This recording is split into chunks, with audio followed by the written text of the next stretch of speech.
Yo, what is going on? And welcome to another episode of the Urban Pitch Podcast, the beautiful game of life, part of the Believe Network. I'm Ramsey Abushala, editor of UrbanPitch.com. Julio Matarosa, Bridget Flores to my left on the couch. What's going on, y'all? Woo woo. Nothing much. Man, it's a little rainy days here in LA, so I'm kind of liking the weather right now. Yeah, we're staying cozy. We're staying cozy on the couch, which means, we got a guest joining us via Zoom. The MLS vet, playing with FC Dallas at the moment. Marco Farfan is joining us. Marco, thank you so much for taking the time to talk with us. What's going on, man? Thank you for having me. How's everything over there in LA? Man, we got Portland weather, so Yeah. Cloudy and rainy. Yeah, last Literally couple that. days. Yeah. But talk to us about MLS season's about to start, so a lot of fans are hyped up for the beginning of the season. What are the vibes like? We were just talking off camera about you guys off season in Portugal. What are the vibes like right now in this like kind of Preseason vibes. Yeah. What's going on with that? No, yeah, I would say, everybody's excited to be back right now. It kind of always happens whenever you're coming back from off season because you go 11 months of playing and then you go about a month and a half to 2 months just spending time with family and staying away from all the guys that you usually spend with more than your family. So everyone's excited, especially after last year. We unfortunately didn't make playoffs. So we got a little bit of a longer break. But things are different this year for sure because we had a lot of change within the team and within the club, the staff, the players, and everybody. But everyone's been excited to be back. Just got back from Portugal, so we're just still getting that chemistry on and off the field. let's talk about that because you guys both lost Areola and Herrera, two key pieces to the team. How does the team feel now? Is more opportunities for other people to step up and take those roles for leadership, more playing time, all that great stuff? Yeah, for sure. Obviously, those are like really big pieces in the locker room the last few years or ever since I got here. And it's hard, especially when you lose big pieces like that in the locker room. But I think, everybody has done well. All the new guys that have come in have done well where, usually when someone's new to a team, you might be a little bit shy outside the field to, talk to guys and, get to know each other and whatnot. But since there's so many new pieces, everybody's there. Just everyone's pretty outgoing and, we've been comfortable around each other on and off the field to really get to know each other and, create that bond that we need as a team. And, like you said, for other guys to really step up as well. I mean, the guys that have been here before in previous years. For you as a player on the team, recognizing the transitions and the changes, how do you keep yourself mentally focused to be, a key player and a big piece of the puzzle to the team to maintain yourself, your focus, knowing that there's a lot of things happening around the team itself? Yeah, for sure. Obviously, you get to create these relationships and friendships wherever you go. For me, I was shocked at first moving from Portland to LA because it was something new for me and seeing from the business side of things in the soccer world, to really try to get adapted from Portland to LA, a new team, a new city. And then from my first year there, I was in preseason for a couple weeks with LA and saw a couple new faces. So all that was strange to me and pretty new. But then making the transition to Dallas and seeing how things work throughout all these years that I've been around in the league, it's kind of like a normal thing. You kind of get used to it and, you kind of have to expect the unexpected and learn how to adapt to situations like that, whether it's you going to a new team or welcoming guys coming to the team and making them feel welcome and feel part of the family. Today's episode is brought to you by Bet Online. Bet Online continues to be the world's most trusted betting platform and your number one source for online betting in 2025. Whether you're a seasoned fan or a first-time bettor, Bet Online is your ultimate game day companion. With the largest selection of odds on everything from football, the NBA, college basketball, to NHL and UFC, Bet Online is the number one betting source for the new year. From touchdowns to three-pointers and hat tricks, Bet Online has you covered on every game, every play, and every win. Bet Online, the game starts here. Yeah, and that's kind of a big thing in the sports world right now with all these trades. Switching sports a little bit here to the NBA, but you especially, you that had that LA to Dallas connection that the Luka Doncic trade has too. What are your just thoughts, not only on the notion of being traded, but like that NBA trade? Are you a basketball fan at all? Do you have any thoughts? I mean, I'll watch some like whether it's the NFL or the NBA, like different sports, but I'm not one that will watch every single game. I'll be a fan and watch some, and especially like you said, Luka, like specific players. He's a big time player over here, so you could only imagine what the city's like over here, especially all the sports fans and the Dallas Mavericks fans. Have you seen that firsthand at all? Like the games? No, like the fan reactions. Just the reaction, like what? Oh what's the yeah, vibe? I mean, I have a bunch of friends over here, so. A bunch of my friend group that I met over here, I met through Jesus Ferreira because he grew up over here. So a lot of the friend group over here, they like the Mavs, and they weren't too happy with it. But then again, like me kind of being on the ins, within the MLS, you don't know full details of what actually happens behind closed doors. There's always that question or things that come out to the media. But as a player or anybody that is a part of that, like you can't really say the full details, and you just let it go out to media and see what happens. But a lot of my friends aren't happy. I mean, people around the city, Luka was just a big part of Dallas, so it's a hard loss for sure. For soccer fans, can you explain or compare that trade in soccer terms? Ooh. All right, yeah, okay. It's funny because I was talking about this with Iviaga. Man, that's tough. It has to be some big time European player right now. I can't really think of one right now because then you kind of start picking on other players, but it's just a really big time. Yeah, it's just a big like time Mbappe getting traded by Lamine Yamal, or something crazy like that. Yeah. So something similar to that. Obviously, those two players are still like much younger than or Mbappe is like around Luka's age, but Lamine is a little bit much younger than that. Probably in the future, maybe 5 years from now, you see that happening. It'd be similar to that type of trade. Yeah. How about you as a player getting traded? Because you've gone through that throughout your career. What is that like? Hearing the news, it's never good news to hear that you have to uproot your life in the middle of the season. So can you take us through, what goes through your head, what the relocation process is like, and like how Bridget kind of said earlier, just how do you mentally handle that and stay kind of steady through all the chaos? Yeah. I think everybody has different trade stories. Some go much more smooth than others. I've experienced two different types, obviously from Portland to LA. That one was more so just me knowing already during the off season or even during season that I was going to be going to LAFC.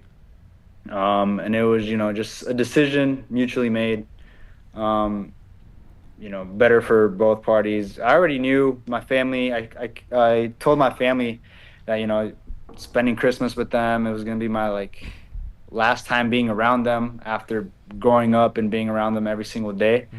So I was kind of mentally prepared for that. I was preparing myself, but then once I got to LA, it was kind of hard because I got homesick. I'm really a family-based person. So it was my first time away from home. And it was pretty hard, the first 2 months until I got used to being alone. And, you kind of mature as a person and as a player whenever you experience that type of stuff. So I guess that would be the difficult part for me off of that trade. But then from LA to Dallas, it was a surprise because there's no rumors. I didn't know anything about it. I had just finished my first season with LA, and so then I was in my second preseason with them. And, everything was looking good. I had just signed a new lease on a Friday to a new apartment. Oh, man, that's tough. Right? So this is how it went. I signed a new lease on a Friday. We're in preseason with LA. Monday, I start moving things over to the new apartment. Tuesday, I finish setting everything up. Wednesday comes around, and I have a preseason game in the morning. It was around 11 in the morning or midday. And note that there's no rumors. Agent hasn't told me anything that he like knew of. There's nothing on the media going on. It's just for me it was unknown. I play in the game. I get home and it's around 4 or 5. I'm just hanging around the new apartment, right? And I get a phone call. And it was a tough. The GM goes straight to the point, saying, "Hey, it's a tough conversation, but we just accepted a trade for you." And so we just got straight to the point, and they're like, "Yeah, you're going to Dallas." So you could only imagine just getting a random phone call with no rumors, not expected, after you moved into a new apartment. Yeah. And for me, I was just very shocked. Like anxiety started kicking in. I was stressed. I wouldn't say it was anger, but it was more so like shock. Yeah. And so then that's when I started making phone calls, sending texts, trying to figure everything out, right? And yeah, I got the phone call Wednesday. Thursday was a day off with LA, so I just went to the store, bought a bunch of luggage, and packed all the stuff I had already unpacked, like my clothes, my shoes. And I got to Dallas on a Friday. Did an individual training session on a Friday, and then played in a preseason game with them on Saturday, where I met most of the team. But the good thing was like I already knew some of the guys. I knew the coaching or some of the coaching staff from whenever I got called up into camp with the national team. So it was kind of easy to adapt once I got here. The team, the club made it very easy for me. But yeah, it was just a shock. It was just very surprising. And that was, the hard part. But once I got here, everything like really went smooth, and it was much easier for me to adapt here than it was in LA because I had people I knew from the beginning. And people took me in, and just having mutual friends and whatnot. Yeah. What part of LA were you moving to and from? Because I know moving that's never fun, but moving in LA is particularly difficult, especially if you're going from one side of the city to the other. Yeah. No. So I was staying in downtown LA. Okay. Because obviously the stadium was like south of downtown, like pretty much in downtown. Yeah. And then the facility was like East LA. Right. Yeah, Cal State LA, yeah. Yeah. Yeah. So I was just moving from one apartment building to another apartment building, which was like 3 blocks away. So it wasn't too bad. It was just the fact that I had just signed the lease and then I had to break it and everything. But also I forgot to mention, like, there was a lady that helps us, or like even the league helps us, where you just, you send them a text, you tell them where you live. I was able to ship all my like keys and everything for my car, my apartment, and they took care of everything. So then I just stayed in a hotel over here in the meantime, and once I found a place to live, they shipped everything and set it up. So yeah, I was gonna ask you that. Does the league covers the moving fees and all that, all the coordination of getting your stuff? They help with a lot of that. So that that relieves some type of stress away. But you're just always thinking about your stuff. You're always looking for a place to live, when your stuff is gonna come, and just the transition. I guess that's the stressful part. Yeah. So let's talk about Portland, because you mentioned when you came to LA, that was the first time you were away from home. So obviously signed a contract when you were still in high school. You were raised up in Portland, grew up in Portland. What was it like playing for the team? Were you kind of treated as like a mini celebrity in high school when the news broke, and what was that experience like? Yeah, it was. I remember already knowing about it. So I signed a contract, and then it didn't come out till like a week later. I was at practice with the first team. They were in their off-season training, I believe, at this time, or towards the end of their season. And I would show up to school I would show up for like 2 classes because it was my senior year and I just needed certain credits. Like I was already over my credits. I was lucky for that. So I just needed my English credit and some other elective credit. And yeah, I showed up to class, and I haven't checked my phone, but they had already announced it. And I showed up to class, and I'm just sitting there, and then my friend's like, hey, and I was like, what's up? And then he just flips his phone, and it's just all over the Timbers page, I guess. And it was a little bit different, but my friends, my true friends, they never treated me differently than what I was treated before. So it was good to see that type of thing. But it kind of changes things in a little bit whenever you show up to class, then right after a training session, and you travel, you play professional games in a stadium full of fans, and then you go back to class in your senior year. So it's a little bit different. Obviously now you see it, and it's like very common for Right. younger guys to go through that type of stuff, which is a good thing to see. How many prom dates did you have to say no to? What's that? How many prom dates you had to say no to? Oh man, I didn't get to go to any single prom. A single prom, yeah. Because I joined the academy, so I think it was like we have a prom and then we have like a winter formal or something like that. Right. And every single time it was on those dates. During the academy, I was out on a showcase. Prom, my senior year, I had a game against Kansas City at home. So I didn't get to go to that either. You can fake a hamstring injury Yeah. or something? Nah, never that. Never that. So your game was the after party. So what was it like? Because obviously, you're in high school, you're the big man on campus, and then you go to training with the Timbers, and you're this kid. You go from being the big fish in the small pond to the small fish in the big pond. What was that like dynamic like going back and forth with that? I wouldn't say it was very hard because I never saw myself as like you said, like a big fish or a small fish. I was just a regular person, and I still am. Just a chill guy. Just a chill guy, laid back guy. Yeah. Hands in the pocket. Yeah. I mean, it wasn't too hard, but obviously, you do feel a difference whenever it's your rookie year. You try to earn that respect from your teammates, especially when you have like big time players around the league. At that time, it was like Valeri, Blanco, Nagby. I could name so many other players that were on that team. But, you just kind of have to try to earn your respect. You respect them and, just put your head down, stay quiet and grind and, try to earn that respect on the field. Yeah. Was there a moment where you felt like you had earned their respect and they started, interacting with you more or, just going from like that coldness? I don't know if that ever happened, but was there a moment that you felt like you were part of the team? I mean, I felt like off the field, they always treated me the same. On the field, it's always a competition. You're always going to have to try to earn your respect every day, no matter who you are. And, that's what I kind of learned looking at how they trained. Like I look at the Valerias, the Blancos, the Nagbys at that time, and there was never a day where they would just kick back. Like they proved every single day why they're starting and why they're the big time guys in the league. But starting preseason, they put me as a roommate with Diego Valeri. And I was just a shy kid, didn't really know what to say. And it's a shock because you watch this guy on TV, you grow up watching the Timbers, and then they room you with one of the captains, the MVP of the league the following year.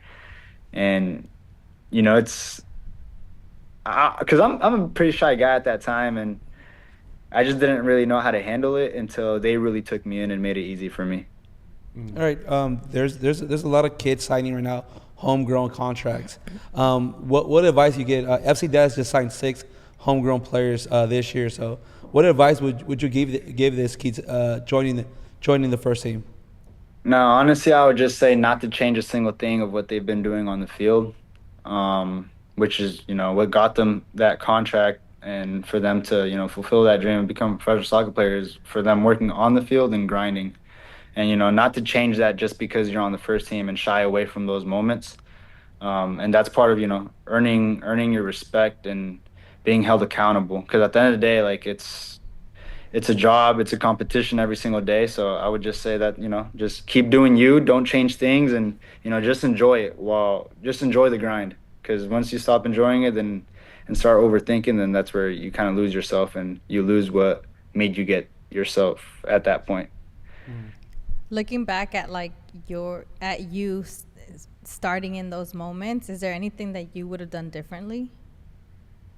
Ooh, honestly, from when I first started, right? Is that what you're saying? Mm-hmm. I don't think so. Obviously, I felt like I made a lot of sacrifices, like a lot of guys have made. Many people could say, hey, like you didn't really get to experience everything in high school because you're in academy. You didn't get to experience your senior year. You didn't get to go to a single dance. Maybe you miss out on a lot of family time. You know, it's all worth it. You have to make it worth it if that's what you really want to do. And it's a sacrifice, but at the same time, it's not, because you're doing what you love, and as long as you enjoy it, then you know, it's gonna make you happy. Yeah, you get to room with Diego Valeri. So I mean, Yeah, for sure, exactly. yeah. You get so what you don't get to experience on other things, you get to experience on the field and off the field with your teammates, and you know, the different people you meet. Yeah, I want to talk about Valeri for a minute, because, you know, that's obviously someone, like you said, MVP of the league, you know, legend in Portland, one of the most, you know, decorated players in MLS history. He's still doing stuff with the league, with broadcasting. You know, he has a wine company that he's doing out in Oregon. What was it like playing with him and just seeing, being a witness to that MVP season, and being, you know, day in and day out, being able to absorb any information from him? Yeah. Obviously, Valeri's just like he's a talent, but you also have to look at the things that are done behind closed doors. You know, the way he diets. I remember meeting him and seeing the way he would eat, and you know, he really took care of himself. Whether, you know, we would go out to restaurants, he'd watch what he would eat, or even in the gym, like whatever he does might be different from other guys, but it works for his own body. And the staff helps with that. But being able to witness, I think it was 2018 where he got the MVP. You know, he was just scoring. Like there'd be times where in the game where we're down, there's a team might be dominating us, and then out of nowhere he just pulls something out and score a goal, make a crazy play or something. And you know, there's a lot of times where I feel like you know, as a player, he put the team on his back for him to get the MVP. Yeah. So don't eat a box of pizza. Got it. Yeah. Stay off the pizza. Yeah. He's not touching that. Now I know why I didn't go pro. Take this So like, what was specifically, what was it like, the diet did you notice from him? Because everybody at that level, you know, is, like you said, there's nutritionists and stuff that are helping out, but it seems like that he was specific. Like, that was the first thing you mentioned. You know, what was like specific about his diet that you noticed, or that Ramsey wants to take some notes down. I know. So, yeah, he's on his fitness journey right now. Summer is never too far away, man. It's never too far away. No, yeah, for sure. Like, you know, some guys genetically could eat what they want, and right. You know, it won't affect them. But for him, you know, just seeing how he would try different. I think he tried different diets while I was with him. But I don't know. I wouldn't really say there's anything specific. He would just eat very clean. Today's podcast is also brought to you by Underdog Fantasy, the easiest place to play fantasy sports. Use our code URBANPITCH, that's one word, no spaces, to get a free pick and up to $1,000 in bonus cash. We're going to start playing their Pick'em game, where you can make picks on your favorite players and teams. All you have to do is pick whether they'll go higher or lower than their expected stats. We'll share our picks here and on social media channels, and you can play along with us. Let's make watching sports even more fun with Underdog Fantasy. Was there anything that like stood out to you that you were like, yeah, I'm not doing that? Yeah, because I heard Westbrook. They said Westbrook eats. He's just eating lettuce. Nothing on it, just lettuce. One of his teammates said that, but then you see how cut he is. You can tell like he eats clean as well. Yeah. I mean, I wouldn't say I wouldn't do what he did. He would just eat very, very clean. And you know, on the days he would eat something, I'm not too sure what he would eat, because he'd be with his family. So I'm not sure. I do know over here, Sebastian Lletget, he's crazy with his food. Yeah. No carbs, only like the day before a game, but. That's hard. No carbs, no rice, no pasta. I need my You're like, I need my rice. Yeah, I need my rice. Hey, Sebastian probably has the best Instagram handle of all time. Boy, they love him. Oh man. Okay, so now you know you're kind of getting into the team. You're getting into the rhythm at Portland. You make your debut. Take us through that. What was going through your head? Were you nervous? And then like, how did you get assimilated to just, you know, being like, yo, this is my job. This is an everyday thing now. Yeah. I think it, you know, what prepared me for my home debut, was preseason. Obviously, I think it was Vitas. Yeah, Vitas was hurt. He was a starter at that time. Um, he got hurt during preseason, and we go up to Galaxy and play a game there. Everything went well. Following week, he comes back. I think we opened up at home. He played in that game. Then I made my MLS debut in LA against the Galaxy. Um, and we won that game. So everything was good. And then we come back. We play Houston at home. I was sick, didn't play in that game. So when it was my turn to play against New England, I was kind of mentally prepared, and I was like, hey, look, like I already played in a preseason game. I already made my MLS debut. Like I didn't feel out of place in a way.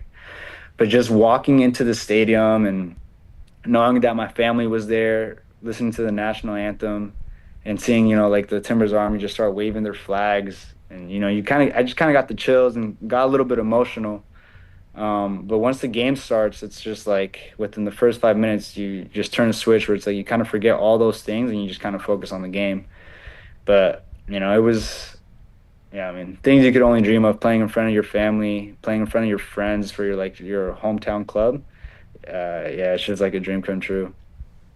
And yeah, because you've played for two teams that they are known for their fan bases. So LAFC and the Portland Timbers with their Timber Army cutting the tree trunk every time a goal gets scored. Yeah. So how does that compare to FC Dallas? Because even though FC Dallas has a rich history in soccer, from Dallas Cup to a lot of the national team players coming out of that academy, it's a slept-on city with a lot of people that know soccer there. Can you compare a little bit the first two stops to where you're at now? Yeah, for sure. Obviously, Portland, the Timbers Army, I feel like they're very well known around the league. And, whenever teams go to LAFC, it's a difficult place to play because of how loud and how passionate the fans are there. And when I got to Dallas, at first I was like, I would come to away games, and I just didn't really know what to expect until I got here, and I was taken away. I was shocked because it was a lot more than I expected, and I was like very happy to see that. And as the year went on, my first year here, it just started to grow.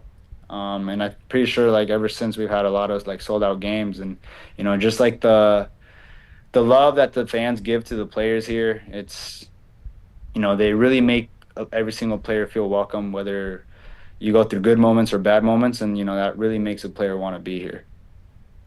Have you had any moments with any fans that have like stuck out to you since you've been a part of like FC Dallas? Yeah, there's been a couple. I remember there's this one kid that would always be asking me for his jersey. He'd make like some signs every game, and then I was finally like, hey, like I gotta give him a jersey, because obviously, if I promise someone a jersey, I want to keep my word and give them a jersey. But at the same time, it's like if I already tell someone else I'm gonna give them a jersey, I gotta make sure give it to them first before I give it to another person. But there's been a couple. There's another one he's a pretty good friend. He made like a picture, like a portrait picture for me, gave me that, brought that for me. And then there's this one other fan that he's at every game with his dad. He's always in Kansas as well, to a lot of away games, and I always see him. And it's just kind of great to see, to feel that love and feel that welcome, and to be part of like the club, I guess. Can you guys give a certain amount of jerseys away during the season, or after a certain amount they start charging you guys? Yeah, I think it's like 5 jerseys and then you start getting charged. But I'm not too sure. I forgot how much exactly it was. But I do know, like, towards the end of the season, like, any leftover jerseys, then you get to take home as well. Yeah, and there seems to be, like, across MLS, like the fans get a lot of access towards the players that you might not see in, the Premier League or La Liga or some of the European leagues, where there's like an intimate relationship with, whether it be the stadiums, like with the fans so close to the pitch, and you see after the games, players are going up to the fans and doing autographs, things like that. What is that like to have that kind of relationship with the fans? It's it's very nice because for me, it's like the way I see it. And there's a level of respect. There's your personal life, and then there's like your profession, which in this case would be soccer. Whether it's a good day or a bad day, there's always going to be some fan that can say something, but it's just the way that, you got to learn how to handle that. And when you do go up to fans, it's like, it's very nice because you kind of get to with them from like a more personal level. And I always tell myself, like, if I see fans, I see kids, like I try to go up to them because I was a kid once, always wanting to get my stuff autographed and signed by professional players. So, for me, it's every time I see the chance to go do that, then I'm gonna try to go do that. Yeah, coming from like the other side where like people are trying to heckle you, I know we've had a couple of guests that say that you do hear the comments, whether For it's sure. at a corner. Was there anything that ever like made you laugh, or you were like, all right, Like that you was, got me. that was kind of a good one? Nah. I mean, there's a lot of things, especially when you hear it in Spanish, because you can kind of connect to it more. Yeah. Whether they talk about your mom, your sister, or whatever. I'm pretty sure you guys know what saying. I just don't want to say it. Sure. Yeah, and it just kind of makes you laugh. But it's funny because there's been times where like I hear it and I turn around and I smile at them, and like they kind of smile back and like they give me the thumbs up, and it's like okay,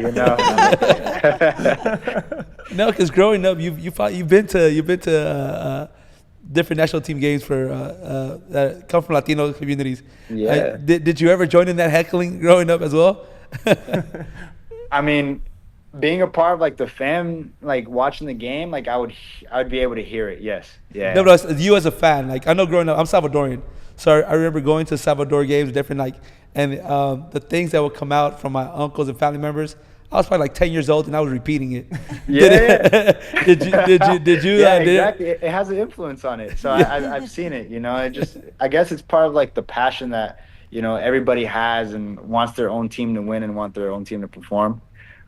Maybe it could come off as a bad way. Maybe it is in a bad way, but I feel like a lot of it's also like passion and just wanting to support your team in a way. Yeah. Okay, let's look at the 2025 upcoming season, because a lot of fans are looking forward to it. This is the time, the transfer window there's making a lot of noise, but specifically, they're having the Coachella Invitational, so a lot of fans are getting to see their team for the first time. So coming back from Portugal, new coach this season, what are your guys' goals for this year, building off of last year? I know you said it was a disappointing finish, but what is the outlook on 2025 from a team perspective for you guys? Yeah, for sure. Obviously, many people can ask many questions, but for us within the locker room and within the staff, like it's very clear. No matter what has happened, the goal is always the MLS Cup and to win trophies. And there's stepping stones for that, right? Like last year we didn't make playoffs. All the tournaments that we played in didn't end well. So it's just stepping stones. Start performing from day one. Start performing in preseason. Try to start the season off right and perform in those tournaments that we are in to try to get us to where we want to be. But obviously, it's a work in progress, and I feel like the coaching staff here has made it like very clear for us from what they want. And you see like the culture change, and you see that from every single player and the way we carry ourselves within training and what they're still trying to instill in us. Yeah. And playing for a new coach, that provides a set of challenges as well, learning the new system and things like that. Can you take us through, because, last year there's an interim manager and making that transfer. So how does that transition to a new coach like as a player? Yeah, for sure. I mean, in Portland, I've had two different coaches. LA, I'd say one, because whenever Steve was there, I kind of left. I was only there for a couple weeks, and then here now it's three with Nico, Peter, and Eric. So you kind of just have to learn how to adapt to the different playing styles that each coach wants, but also not sway away from your strengths as a player, if that makes sense. and mentally it could be challenging, because you kind of get used to a certain playing style, and then you're out of nowhere it's like, oh, I have to make a sudden switch to how I want to play, or you're playing in different positions and whatnot. But I think that comes with like experience and maturity of just being around the league and getting used to it. Yeah, and then dealing with a new locker room too, because it seemed like you were close with Jesus Ferreira as well. What was it like finding out he was being traded? And like you said, it's a business, but I'm sure that's got to be difficult for you as well, even though you're not the one being traded. Yeah, for sure. Because I remember it was hard because not only were we like friends on the field and whenever we were around FC Dallas, but we would hang out off the field. Right. And he's the one that kind of introduced me to Dallas, introduced me to his friend group here, and really helped me get adapted here. So I've known him for like 7 years, 6 years before I even got here. Met him at the homegrown game, and I remember, he had just finished camp, and he was in LA at the time, and this is like a week before I got traded. So we both go get dinner.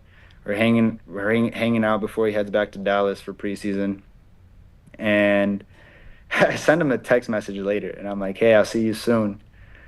And he's like, "What are you talking about?" I'm like, "I'm going to Dallas." He's like, "No way! Like, nothing has been said over here. I didn't see anything." And it was for Ryan, and Ryan was a really big part of FC Dallas, and still is.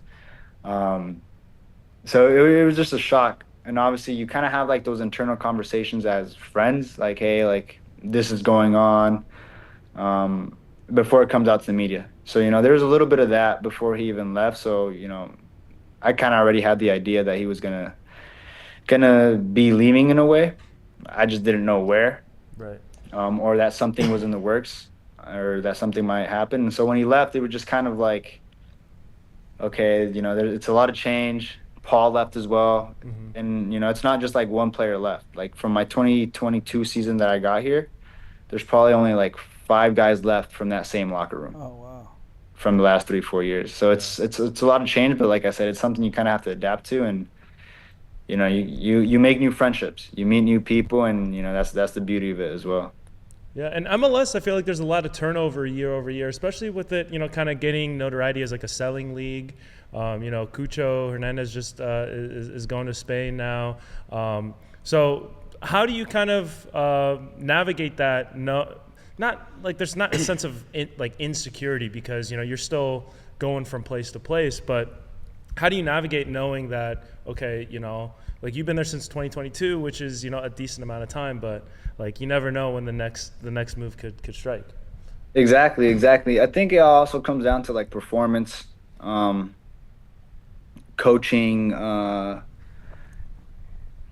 ideas. It just all changes. It just depends. Maybe one coach might like you, one coach might not like what you bring, and it just depends on a lot of things. But like I said, you kind of have to expect the unexpected, and just mentally be prepared for things like that to happen, as much as you might not want it to happen at the time.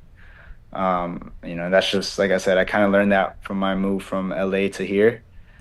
I feel like I found a home here, but it's always expected. It's part of the business. It's always going to happen. You see, it happens to everybody that is in the business. Europe, here, Mexico, every league, it's going to happen. Yeah. Whoever you saw in the NBA with Luka. Yeah. So, yeah. Hey, exactly. they're saying if Luka is not untouchable, then nobody is. Yeah. You see, such a great player, it can happen to anybody. Whoever that lady is that's running player movements must be busy with all the transfers that happen this offseason in MLS. Is there anything else on the pitch that you guys wanted to get to before we get to off the pitch stuff? No, I think we covered it all. Okay, yeah. So let's transition to stuff off the pitch. I know, a lot of what we do is focused on the culture of soccer, but Portland, LA, Dallas, those are 3 pretty big time city, pretty major American cities. How can you compare the 3? They're also very different vibes. I've spent a decent amount of time in Portland. Obviously, we're here in LA, and Haven't had a chance. I've been to the Dallas Fort Worth area, but I haven't really had a chance to kind of explore a little bit. But how can you compare the three different cities, and what are the differences and vibes? Yeah, I mean, in terms of lifestyle, Portland, it's a lot more like nature, um, smaller city. It's just a lot of like outdoor activities that you're able to do. And obviously, I had my family there, so it was pretty easy to, stay away from doing other activities and just spend time with them. But then I got to LA, which is a much bigger city. Like everyone thinks of it as like, oh, you think of the movies, you think of like celebrities and whatnot. And the vibe's different. You have the beach, you have the city, you have shops. Like you don't know who you're gonna run into. You have people dressing different. Just the cultures are different. And then I get here and it's like laid back, more open land, not many like hills, mountains, or anything to do. So you have kind of go from like a really, really busy city in LA, and then in Portland where you have like a lot of like nature stuff and outdoor activities you could do, to Dallas where I feel like I've been more laid back here. Um, and it's just I feel like it's different lifestyles. But I've loved every single city so far, so I'm glad I've been able to experience everything. What city has the best food? Oh, LA. Yeah. Based For on your sure. experience, from like where you've been and where you're at now, do you feel like any of it has given you any influence to like the outfits you wear, the fits that you like consider before games? Because I know that that's coming up a lot in not just MLS, but just in the soccer world. We're seeing a lot more fashion integrated in the game. Yeah, for sure. I mean, I feel like during my time in Portland, I wasn't really into that much. Then I get to LA and you see like a lot of people, the way they dress, and I really liked it. And I still wasn't into it that much until, some of the guys on the team really started dressing like that. Then I was like, hey, I kind of like, your outfits, and you kind of start looking at stuff and you start putting stuff on that kind of like define you and that you like. Um, and then I got here to Dallas where I got into it a lot more. I mean, you have Kosi, who's now in LA, Yeah. Ibiaga, who also dresses very nice. And, there's been more guys that have really gotten into like that fashion culture. And you see it around like the sports everywhere. So, I feel like I've gotten more into that. But I'm really more like a simple guy. I wouldn't really wear what, for example, Kosi wears, even though I really like some of the stuff he wears.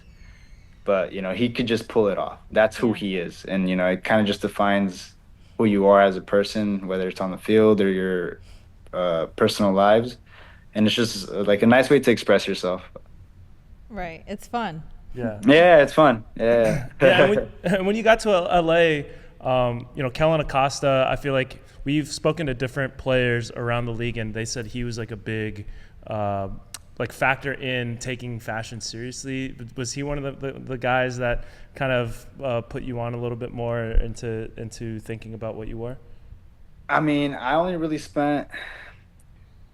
Yeah, because you were coming in, you were leaving, and he was coming in, Yeah. correct? Oh, that's Yeah. right. Yeah, I That's spent, like, right, because that was 2 after weeks with him. 2020. Oh, that's Um, right. But I was there like half a year with Ibiaga. So Yeah. I remember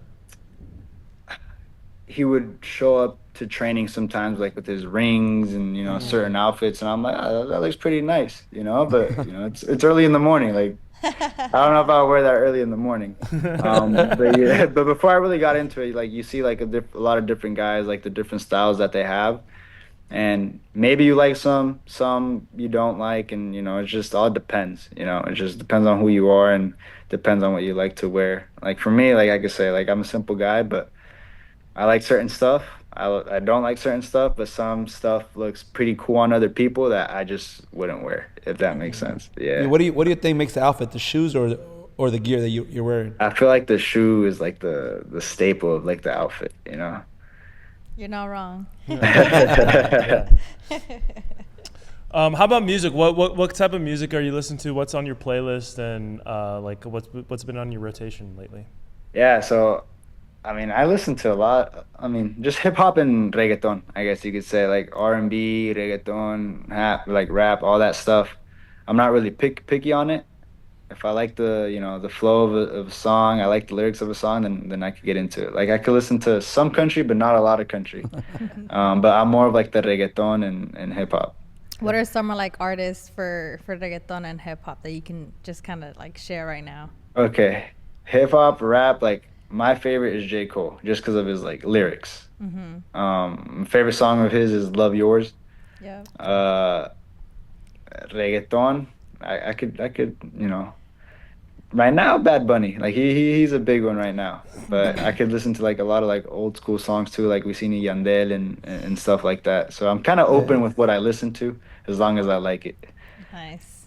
What music do you listen before games, like to get you going before a game?